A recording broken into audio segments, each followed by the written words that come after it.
BNP chairman ও বর্তমান প্রধানমন্ত্রী তারেক রহমানকে নিয়ে আবেগঘন মন্তব্য করেছেন তার কন্যা ব্যারিস্টার জাইমা রহমান। শুক্রবার জাইমা রহমান তার ফেসবুক ভেরিফাইড পেজে একটি পোস্টে এই কথা বলেন। জাইমা বলেন, ছোটবেলা থেকেই আমার বিশ্বাস আমার বাবা সবকিছুতেই পারদর্শী। জীবনের প্রতিটি ক্ষেত্রে তার আত্মবিশ্বাস, কঠোর পরিশ্রম ও দূরদর্শিতা আমাকে অনুপ্রাণিত করে। তিনি আরও বলেন, আমার আব্বু হলেন আমার দেখা সবচেয়ে পরিশ্রমী ও নিষ্ঠাবান মানুষ।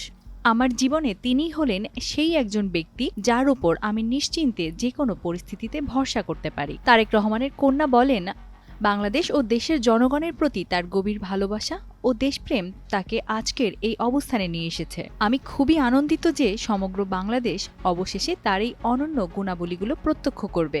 তার মধ্যে থাকা অসাধারণ গুণাবলীগুলোই তাকে এই দেশ ও জনগণের প্রতি সত্যিকারের প্রধানমন্ত্রী হিসেবে প্রতিষ্ঠিত করবে ইনশাআল্লাহ। কন্যার এই মন্তব্যকে কেন্দ্র করে দলীয় নেতাকর্মীদের মধ্যে প্রতিক্রিয়া দেখা গেছে। Sanjida Laboni, Times today.